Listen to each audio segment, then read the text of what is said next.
One shot. Let's begin. Love Probability and the Winning Formula by Sanjo K. All right. It is the month of February. We're doing nothing but love one shots. And I found this particular author who does a bunch of really short ones. So we're actually going to do three one shots for today.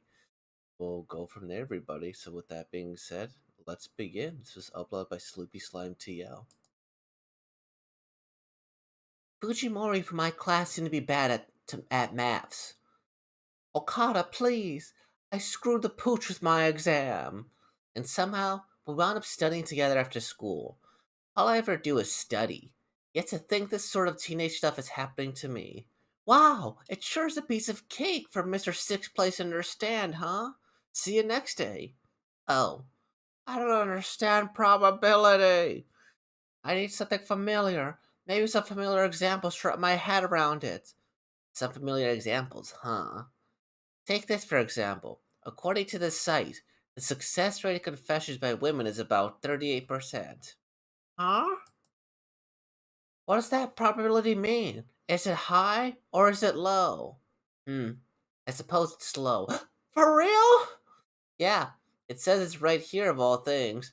Don't just say yeah! It's 38%! That's only slightly higher than the odds of winning rock, paper, scissors, you know? It even has lower odds of winning in that ad manga. That's true. Um, Fujimori, that was just an example.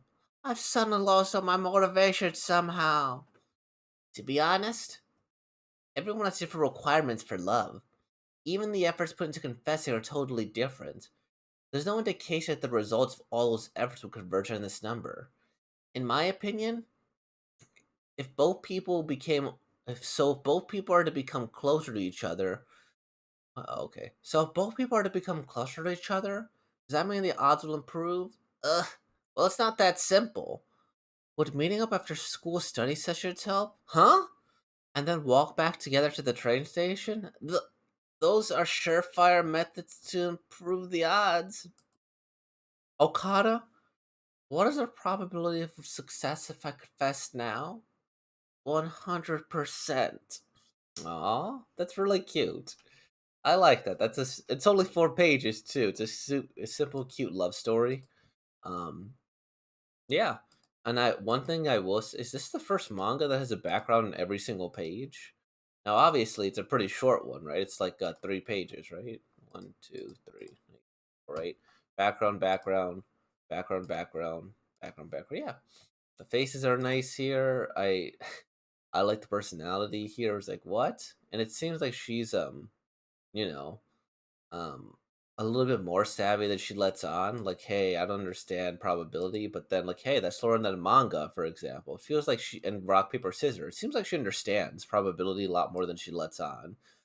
And yeah, I like that. And then this is like, oh, she's like cute and like blushy, but holding back a little here. I like this. Super solid manga, enjoyable, cute love story. Oh, let's see what else they're capable of here. Let's see. Let's see if I can control W. Boom! Ha ha ha ha ha! I'm learning the shortcuts. This one is said to be two chapters, but we'll count it as one because they're rather short. So let's begin. Everything is all laid before by Sanjo K. I translated by Fabit Scams Sleep E Slime TL. All right. Let's see. I was suddenly called up by my classmate Yoshikawa-san. What in the world does she want with me? I know it's sudden, but can I say something really weird? Actually, I can read people's minds. You see, I've been able to see what other people are thinking for a long time. My friends, classmates, teachers, especially the guys. See them all. And yet, Inokun, you're the only one I can't see. This has never happened to me before. Why is that so? Let's see. Aw. Inokun is so cute. Does he not care about me? And yet, why can't I see? Oh, I'm hungry.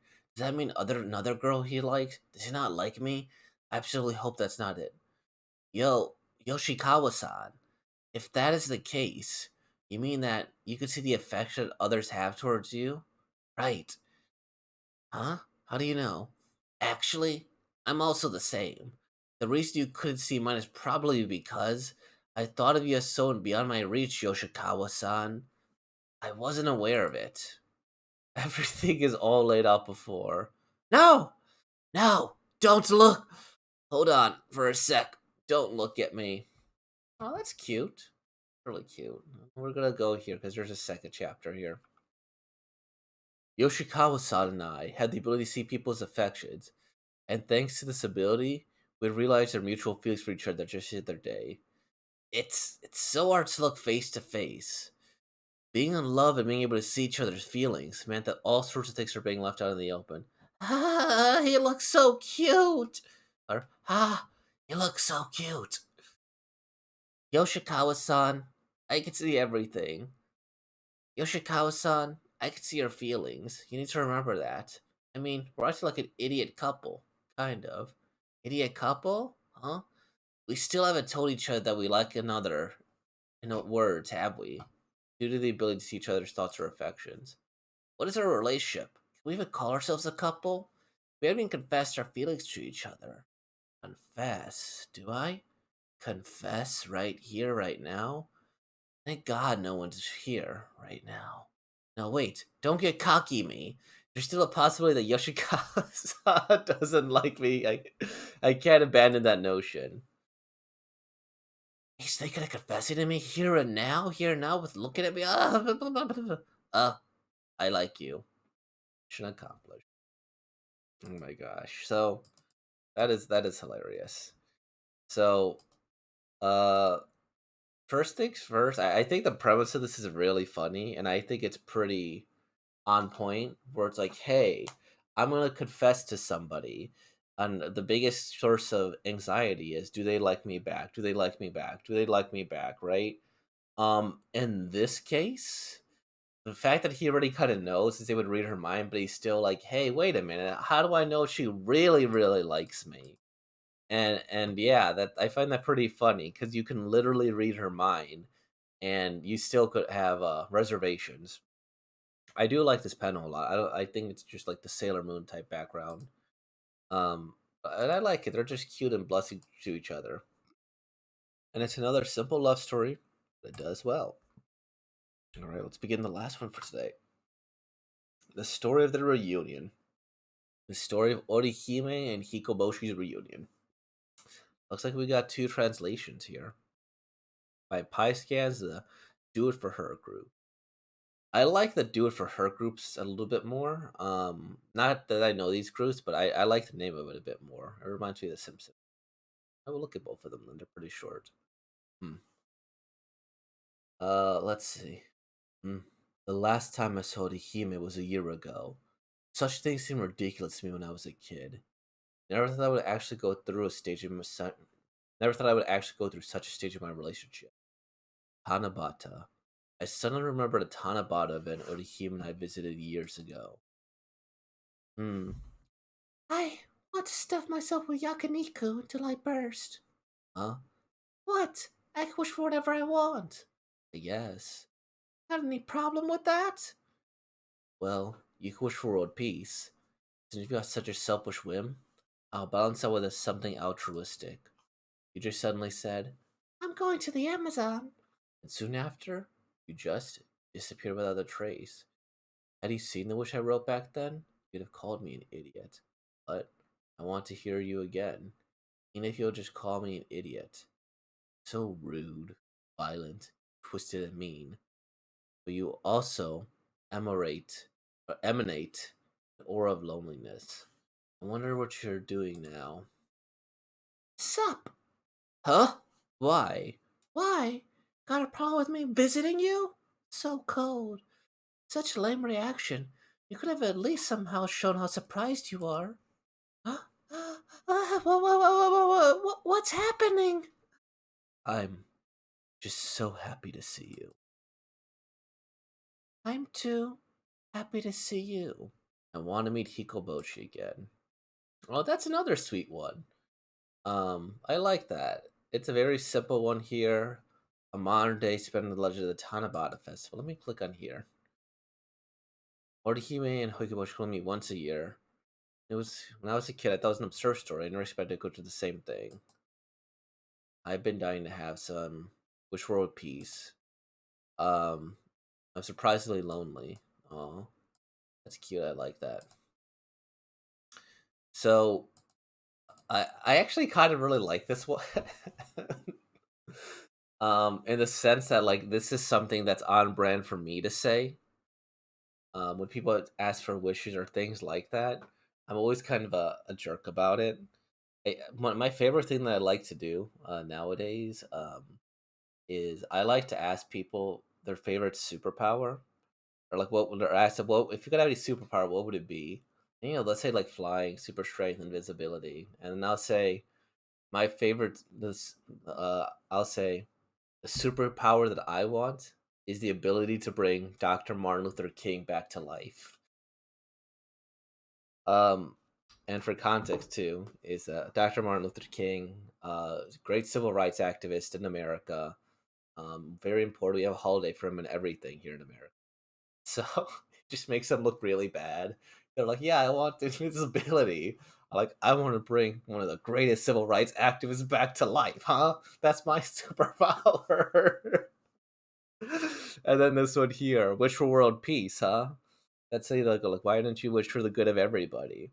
Or I'm like, I'll catch you saying in conversation, oh, I wish I could have done this. But here it's like, oh no. Like I wish I could have like, no. My first few wishes are world peace and all that. So I like the fact that this is on brand. And I don't know what this legend is. Um let's see what this one is here. So let's queue one shot. I had an extra hour or two free time. Oh, that's fair. Um on the Tanabata festival. Let's see what this means. As the Star Festival, originally from Chinese Yi Festival, celebrating the deities Orihime and Hikoboshi. According to legend, the Milky Way separates these lovers, and they're allowed to meet only once a year on the seventh day of the seventh lunar month of the lunisolar calendar. The date of Tanabata varies by region of the country. Okay. Here's the story. Tanabata was inspired by the famous Chinese folklore story, The Cowherd and the Weaver Girl. The most popular version is as follows. Orihime, daughter of the Tentai, wore beautiful clothes by the bank of Amanagawa. Her father loved the cloth that she wove, and she wove very hard every day to weave it. However, Orihime was sad that because of her hard work, she could never meet and fall in love with anyone. Concerned about his daughter, Tente arranged for her to meet Hikoboshi, who lived and worked on the other side of Amanagawa. When the two met, they fell instantly in love with each other and married shortly thereafter. However, once married, Orihime would no longer weave clothes for Tensei and Hikoboshi, allowed his cows to stray all over heaven. In anger, Tensei separated the two lovers across the Amanagawa and forbade them to meet. Orihime became despondent of her husband and asked her father to let them meet again. Tensei was moved by his daughter's tears and allowed the two to meet on the seventh day of the seventh month if she worked hard to finish her weaving. The first time they tried to meet, however, they found they could not cross the river because there was no bridge. Orihime cried so much that a flock of magpies came and promised to make a bridge with their wings so that she could cross the river. It is said that if it rains in Tanabata, the magpies cannot come because of the rise of the river. The two lovers must wait until another year to meet. The rain of this day is called the Tears of Orihime and Hikoboshi. That's sweet. Heaven, human female and heavenly male. Okay. And it looks like there's some nice stuff here. And it looks like we'll get our version in August. Okay. This year. Oh, that's interesting. Hmm. That would be a fun festival to go to, you know? That'd be a really fun festival to go to.